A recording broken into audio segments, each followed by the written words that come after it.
Hey everyone, if I was going to be in school today, my plan was to actually go over the answers to the background reading. I just wanted to remind you all, I made a note of it on the updates page as well, that I can see all of your work and what you have done or have not done on OneNote. So I noticed that a good portion of us have not done this work, and there is still a good portion of you guys who have done it.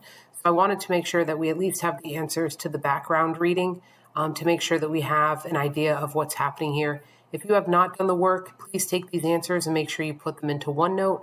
Once again, you guys are going to need this information for your essay. You are going to be doing the essay next week. You are going to be working on it at the end of this week. Even if I'm not there, if I'm recording all these videos and making these materials, you are going to be doing the work. So please make sure you guys get this filled out and you get the answers that you need, okay? All right, so as we go through this, I'm going to write down the answers here. Please make sure that you have these for later when you guys need to go back in and put your answers in if you did not finish them. All right, so this should be 1-3 DBQ2 background reading. This is the reading. We're going to go right to the first question.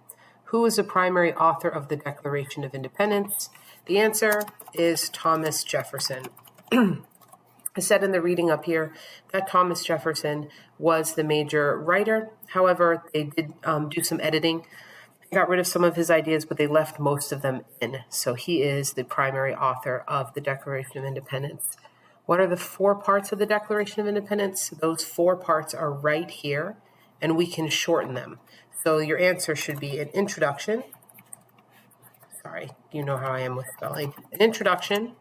The next part is a statement of ideals.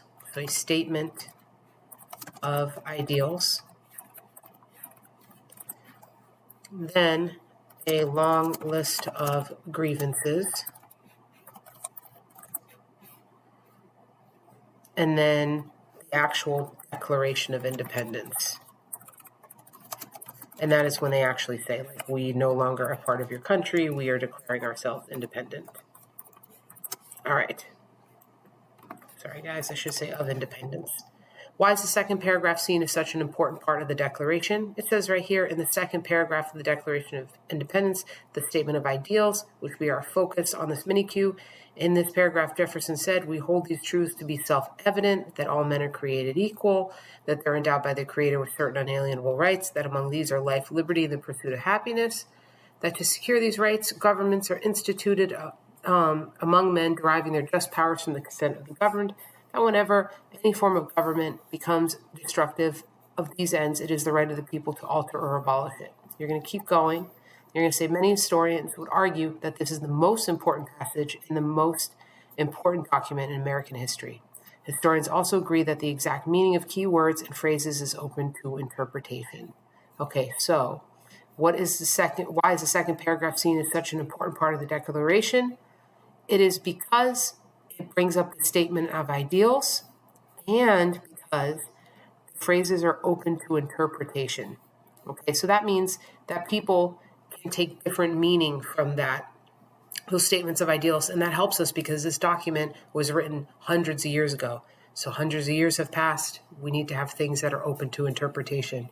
Your answer should read, it is a statement of ideals that are open to interpretation. What are unalienable rights? According to the Declaration of Independence, what rights fall into this category? So, unalienable rights, that means rights that people should naturally receive. And in these, remember, it says in the Declaration of Independence are life, liberty, and the pursuit of happiness. Okay? That's what it says in the Declaration of Independence.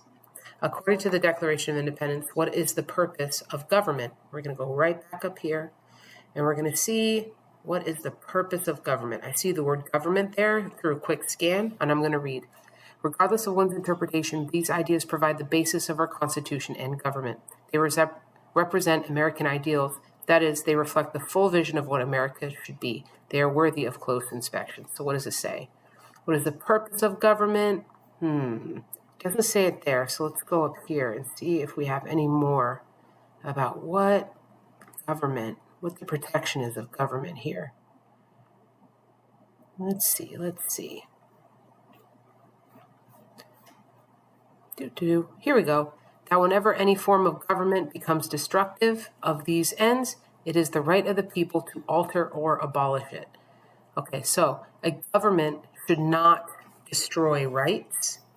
So what is the purpose of a government?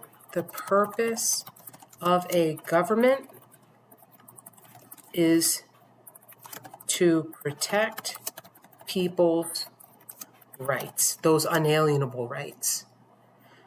According to the Declaration of Independence, what should the people do when the government fails to fulfill their purpose? That is what we just talked about right here. If they fail to protect people's rights, the government should be overthrown. Another way of saying overthrown is just gotten rid of. They should get rid of the government. All right, define these terms: independence, grievances, ideals, self-evident, and unalienable rights. So we want to look for these words. And if you need to, you can always look them up, but it's always easier to see here. So independence, write a statement explaining the colonists' arguments for independence from Great Britain. All right, so they want to be free from a larger power, right? So they wanted to be free from Great Britain. Grievances, a long list of grievances against the British. So those are probably complaints against the British. In this case, grievances don't always mean against the British, but in this case it does. Ideals. The second paragraph of the Declaration is a statement of ideals. So these ideals are great ideas to follow. Okay, so these ideas of beautiful rights and all these great things for the people, those are ideals. Self-evident. We hold these truths to be self-evident that all men are created equal. Self-evident means that you as yourself should just understand that all men are created equal. Self-evident means something obvious that we all already know. Okay, so we know that all men are created equal. Unalienable rights, with certain unalienable rights. So once again, these mean rights that people have naturally. Okay, this information, I'm going to be moving this document over into the content library. Let me see if I can do that right now. You are going to be able to see it if you look in the content library. You should be able to see that here. I'm going to make a copy of it.